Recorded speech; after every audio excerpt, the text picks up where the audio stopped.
A day in my life as a content creator, mom, and online seller. Hi guys, back again for another mini vlog. Another day, another kaganapan sa buhay. Bali nga nung araw na to, naglinis nga ako at nagbawas nga ako ng mga damit nga ni Baby Quincy. At syempre, dahil lumalaki na tong batang to, kaya naman talaga may namagliliitan nga siya mga damit. Kaya nga, heto, inipon ko nga at pinicturan ko. And as you can see, nakikita nyo naman siya ang assistant ko for today's video.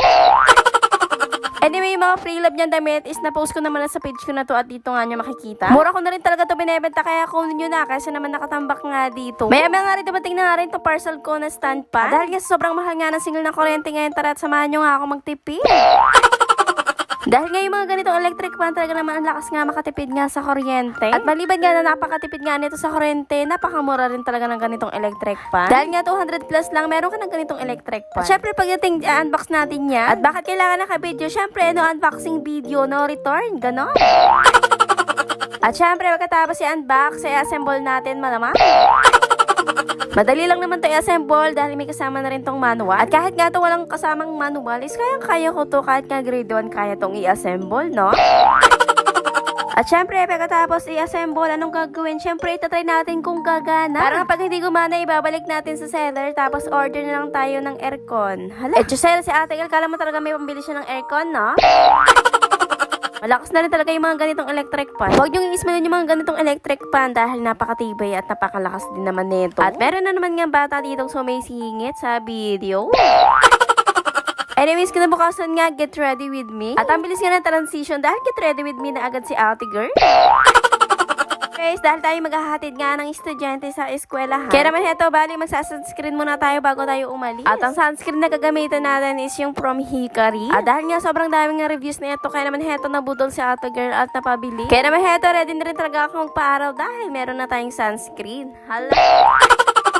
O, tignan nyo naman at nagpa-araw na yan siya. At alam nyo bang 12 noon ng tanghali yan mga be? Na para bang hindi siya nakakaramdam nga ng init. Ganun talaga be, kapag may tiwala ka sa sunscreen na ginagamit mo. At alam nyo bang wala rin akong ginamit na foundation dito dahil nga instant foundation na rin talaga tong Hikari. At tama nga yung mga reviews ng karamihan dahil meron ka ng sunscreen, meron ka pang foundation. At literal nga na ultra fresh nga ang sunscreen ng Hikari. Dahil nga ang ganda rin talaga ng lapat nga neto sa mukha. Napaka lightweight lang din na para bang wala ka nga nilagay sa mukha mo. Kailangan ko rin talaga yung mga ganitong sunscreen dahil ngayong pasok nga ni Baby Quincy is 12 noon ng tanghali. Kaya naman katirikan talaga ng araw ka naman kung wala kang sunscreen, ay talaga namang sunog ang mukha mo, be. Kaya naman mga mima, kung bet nyo rin yung mga ganitong sunscreen, lalagay ko na lang yung link dyan sa comment section at dyan sa yellow basket, pati na rin yung stand fan. Anyways, bali nga pagkahatid ko nga kay Baby Quincy, nagantay lang din ako sa labas nga ng room niya. At nung magre-recess na nga sila, bali pumasok na rin ako para nga pakainin tong batang. Since sinahawakan ko nga rin talaga yung pang-recess niya dahil wala pang recess ba, kinakain na nga yung pagkain niya. At fast forward na rin natin mga ate ko. At ito nga, nung pag-uwi nga namin, bali nag-shoot lang ako ng pang-affiliate natin. At ito nga yung V-neck body hugging top na buy one take two na. Yes, dahil buy one take two, kaya naman 3 piraso na nga siya kapag natanggap mo. Napakaganda rin talaga ng top na to at body hugging talaga siya. Bukod nga dyan, may emphasize din talaga yung shape nga na katawan mo dahil nga sa top na to. Different colors na to, kaya naman kayo na rin talaga yung pipili kapag umorder nga kayo. Mga mini 3 pieces na nga to, wala pang 200 pesos. Kaya naman mga mima, kung bet nyo rin, nalagay ko na lang yung link sa comment section at dyan sa yellow basket. Kaya naman anong gagawin? Mag-check out ka dyan, go! Then after ko mag-shoot, bali ito nag-tiktok na ang babae. Kaya sige na, hanggang dito na lang ang ating mini vlog mga mima. So, yun lang naman guys for today's video. This is Mama Jen. Thank you for watching. Follow for more. Bye-bye!